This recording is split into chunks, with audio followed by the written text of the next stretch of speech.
There's a beautiful tension between the Great War and Afterglow. Like all songs on Midnights, the Great War revisits a sleepless night in Taylor's life. In it, we return to the fight Taylor first told us about in Afterglow off the Lover album, where she attacked and punished her partner for things he didn't do. Afterglow treats the fight like something that, once identified, could be prevented in the future. Something contained and fixable. Hand in hand, they can still have their happily ever after and head off into the sunrise after that night.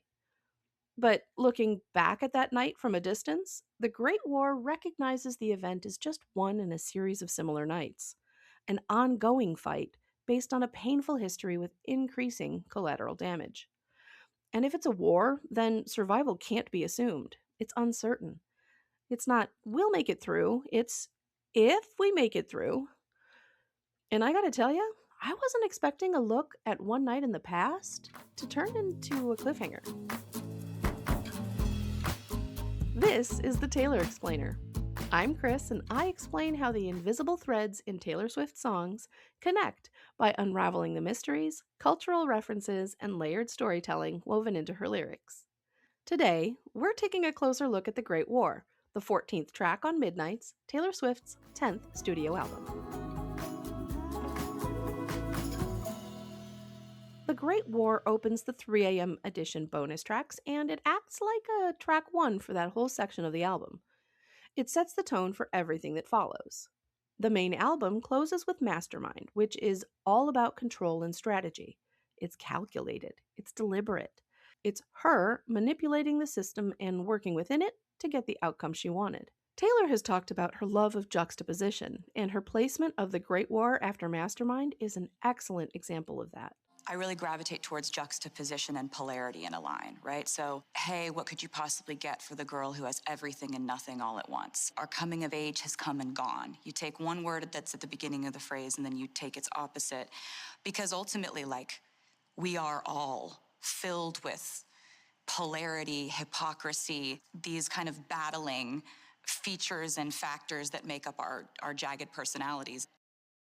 Instead of control, what you get here is confession. Instead of strategy, you get reactivity.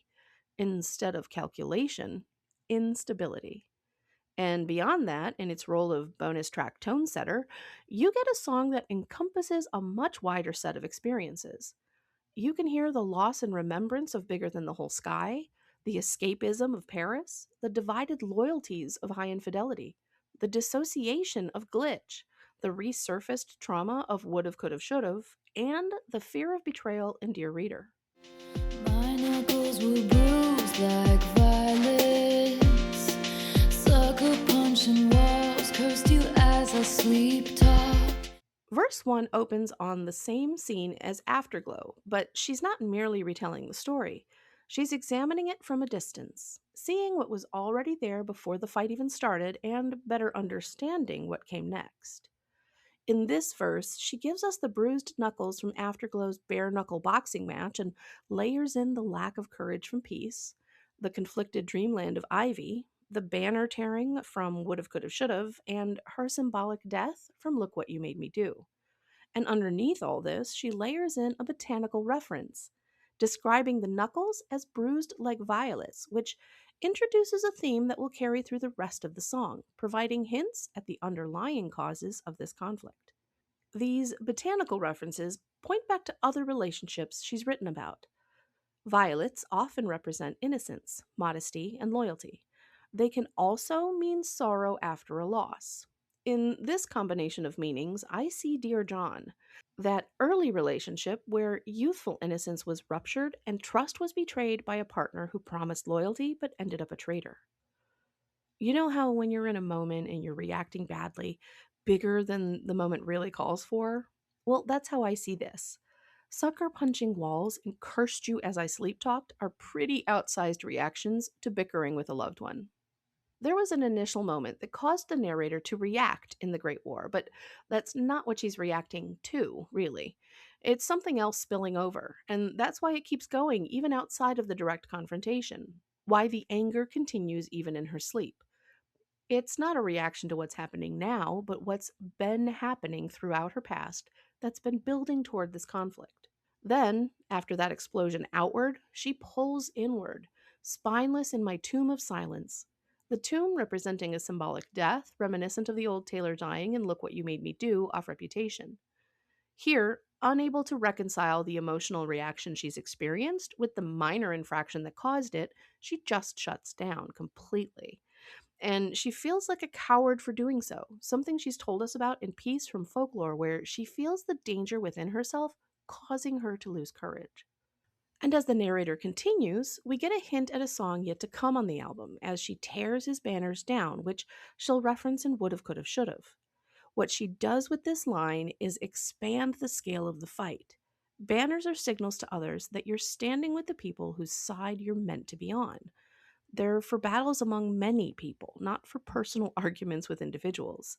So here she's hinting that she's not just fighting with him, she's fighting against something bigger. Then she takes the battle underground, perhaps into the trenches referenced in Epiphany off Folklore, but more likely into her Tomb of Silence, where she can examine the causes more closely. So, when she tries to name the cause, maybe it was ego, maybe it was her, and she doesn't land on anything definite, we start to understand what she was grappling with. There isn't a clear explanation for what started this because it is the result of an accumulation of causes. Things the narrator brought with her into that night. Things like the betrayal by someone she thought was a friend, and the lack of trust she extends to others because she may consider herself untrustworthy. All that blood shed, crimson clover, sweet dream was over my hand, was the one you reached for, all throughout the Great War. The bruised knuckles and silence from the first verse have become bloodshed now, and the sweet dream is over. Contrast that with Afterglow, where the dreamlike state is still intact and he can meet her there in that warm place after the fight. Here, the dream is interrupted. But before we get there, we get a deeply layered line introducing the second botanical, crimson clover. A three-leaf clover symbolizes a trinity, and a four-leaf clover carries ideas of faith, hope, luck, and love. Different connotations include renewal and prosperity, too. And in all that, I see Look What You Made Me Do. A betrayal that splashed into public spectacle required the narrator to reinvent herself. This line also name checks a 1968 song about a dreamlike state you can't quite avoid.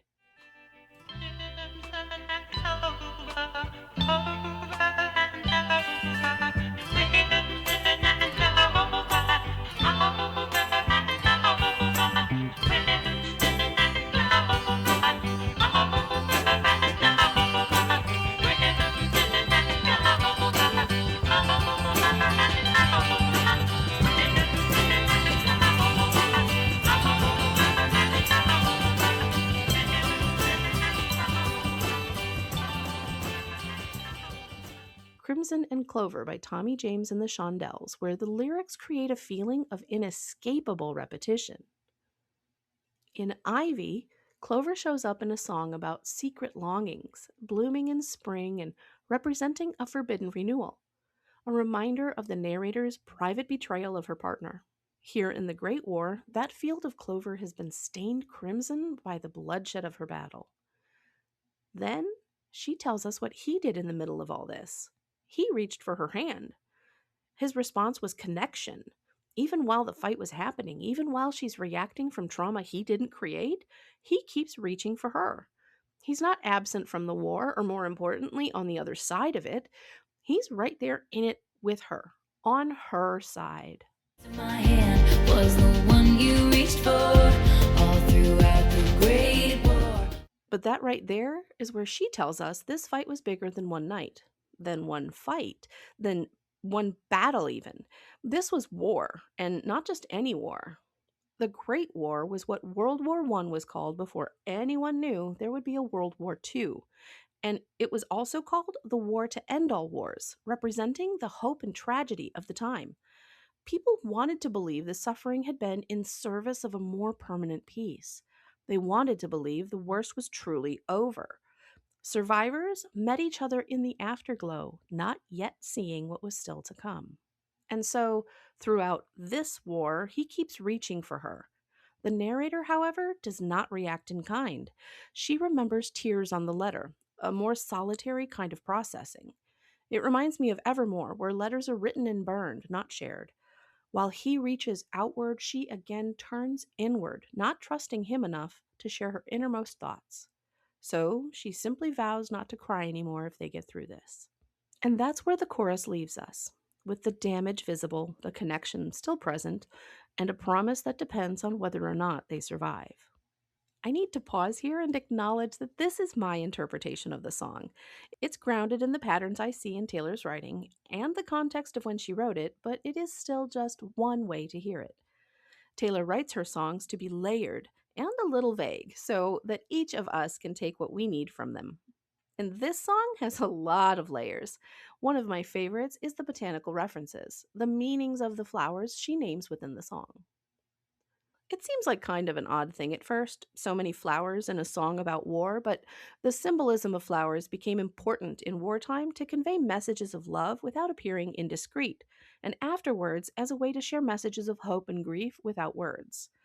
I believe the flowers mentioned in this song represent the various betrayals the narrator has experienced. 4 times others have betrayed her, and once where she feels she betrayed someone else. 2 flowers have been mentioned already: violets and clover. Violets represent innocence and loyalty, but here they're used to describe bruises. So it's a damaged innocence, a broken loyalty, a betrayal that took away her naivete, one that set the baseline for mistrust in her, as in Dear John. Clover has multiple meanings, and with each of them considered, you get a trio of people connected to hope and renewal, love and prosperity. But here it's blood-stained clover, visible repercussions of a betrayal that invited public participation. In Look What You Made Me Do, we hear about the loss of control over personal narrative, an escalation beyond a private space, and that this betrayal caused the narrator to leave behind the person she was before it happened. The next flower we will encounter is the poppy. They were essentially the official flower of remembrance after the Great War. Poppies symbolize devastating loss and sacrifice. Here, the narrator places one in her own hair representing her own loss, which points to My Tears Ricochet, a song detailing how someone important to her worried more about their own reputation than her well being, taking something of incredible value to her and leaving her for dead. A betrayal that stripped her of something she considered foundational in her own identity. The final flower mentioned in the song is the morning glory, which traditionally represents an enduring love that cannot be requited. It's love in vain. Morning glories often appear on gravestones to signify that the departed are still loved, even though they are no longer among us. It could be a nod to the betrayal of death in losing someone too soon, as in Bigger Than the Whole Sky, the next song on the Midnights album. I see the morning glory as having a dual meaning, and we'll explore that further in context when we get to that line. There's one botanical reference that haunts the edges of this song, and I've already mentioned it in verse 1. It's ivy.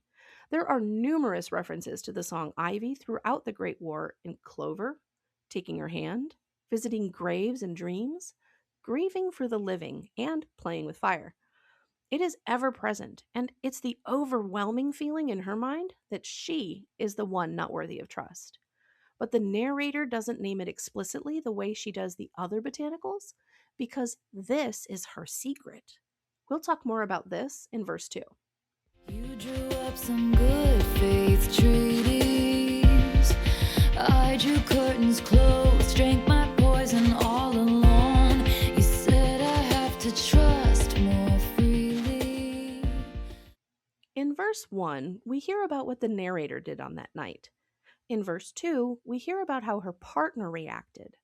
He's approaching it like something that can be worked out. He's writing good faith treaties, seeking to end the fighting, assuming both parties want peace and will act with integrity. But she doesn't meet him there.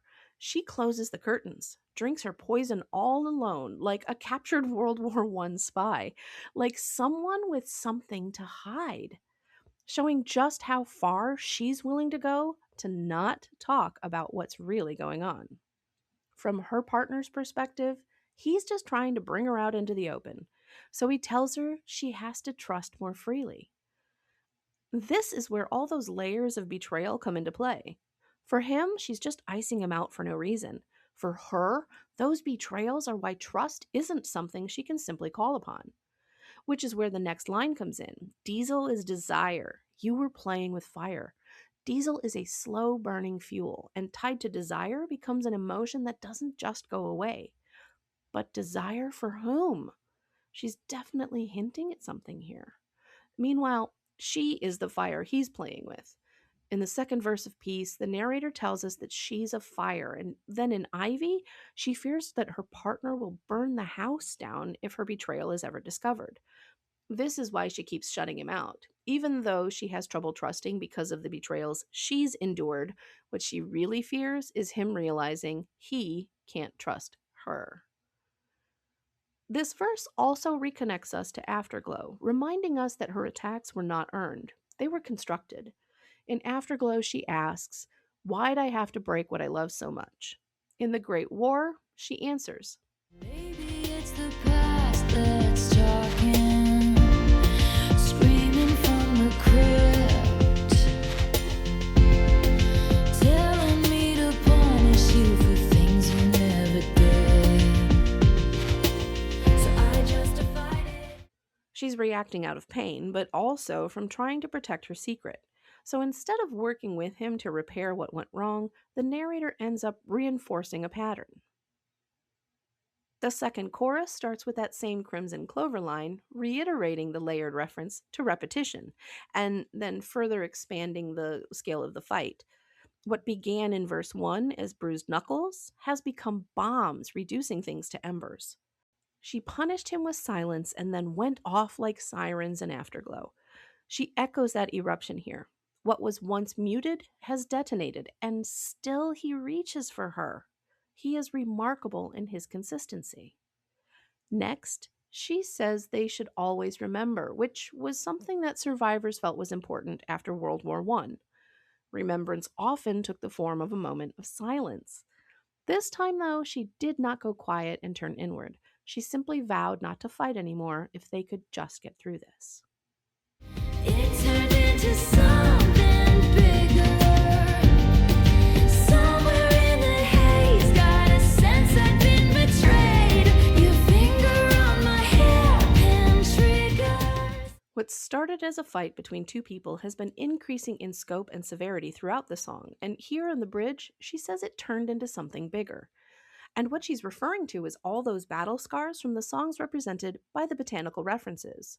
This was never just between them. That sense of betrayal she describes doesn't come from anything he's done in that moment. It's the narrator's past that taught her to expect betrayal. In the haze, she's easy to set off. It doesn't take much. A small movement, something incidental, and suddenly the reaction is already in motion. Those hairpin triggers set off a war within her, and she attacks blindly. Her response is immediate and disproportionate, and it was loaded long before this moment. So when the damage finally becomes visible, she sees him broken and blue, tying us back again to Afterglow, brought down in a fight he barely belonged in. And even there, even in that position, he's still meeting her with the same thing he brought this whole time: honor, integrity, and acceptance of her exactly as she is. Finally, everything else falls away because for the first time, she's not reacting to her internal struggle. She's reacting to what's actually in front of her. She sees him clearly, separate from everything she's been projecting onto him, and the fight stops. Realizing she could lose him, she ends the attack. Only then does the weight of it register. Not what she was actually doing, but what it almost cost her. And even then, she still doesn't tell him the whole truth. Instead, we jump directly to the aftermath of war and the last two botanical references we've been talking about. We can plant a memory garden, say a solemn prayer, place a poppy in my hair. There's no morning glory, it was war, it wasn't fair. First is the poppy she places in her hair. Then the morning glory, which I mentioned has two meanings in this song. The first meaning is a reference to loving someone who is past, and the second meaning is a fragile but enduring love. One like that described in Afterglow. Yet here she says there's no morning glory, which tells us this doesn't end the way she thought it would when she wrote that song. After World War I, memory gardens and the flowers within them became symbols of remembrance. They honored what had been fought for and what the fight had cost. I've connected each flower to a song representing a relationship that wounded her. This garden is her acknowledgement of the damage she caused by carrying the ghosts of those relationships into this one. In this garden, she's attempting to lay these ghosts to rest in order to move on. And in recognition of that, we get a new instrument in the song, a snare drum. It's playing something that resembles a funeral march or a 21 gun salute accompaniment. It only appears within this verse, then fades away as quickly as it appeared. She's planting a memory garden, placing a poppy in her hair, and saying a prayer. Since there's no morning glory here, we're not getting a rosy sunrise to wander off into. But she does say, "We will never go back." And I love this line because, like so many of hers, it has two meanings. Just like the survivors of the Great War, they can't go back to who they were before this fight began. But they also hope that they've learned enough to ensure they never return to a fight like this. The final chorus finishes the thought that they'll never go back to the bloodshed, saying the worst is over. We're burned for better, I vow I would always be yours, 'cause we survived the Great War. In the first two choruses, Taylor sings "if we survived," but in the third chorus, they have survived. And with that shift, the vow changes too. It's no longer conditional. It's not tied to survival anymore. It stands on its own. She won't fight like that again. That mirrors where Afterglow leaves us. At the end of that song, she asks to be let back in, promises to change, and holds on to the idea that what they have could still be intact. Here, she's not asking, she's stating it. They've come through something destructive, and she's choosing to believe that it won't repeat. That belief is important because everything we've seen in this song suggests how difficult that would actually be. The attacks weren't tied to a single moment. That reaction was built from everything she carried into it, everything she never fully brought out into the open. But in this moment, she's holding on to the fact that they survived. She's buried her ghosts while maintaining her secret and stepped forward with the conviction of someone who understands what she nearly lost. They made it through, not untouched by the fire, but burned for better, changed, refined, and stronger for having endured it. Having faced the worst of herself, she could finally choose hope, and despite not fully opening herself up to him, she believes that's enough to keep it from happening again. Looking back at that night in Afterglow, the Great War recognizes it as just one in a series of similar nights, an ongoing fight based on a painful history with increasing collateral damage. Since it was a war, survival couldn't be assumed. It was uncertain. It was not "we will make it through," it was "if we make it through." And since it was the Great War, even when they made it through, there was still another war ahead of them. Thank you for listening to the Taylor Explainer. Hit that follow button so you don't miss our next episode on Willow off the Evermore album. And join me on Patreon for bonus off-the-record episodes where I share more of my research into the story behind the songs. Until next time.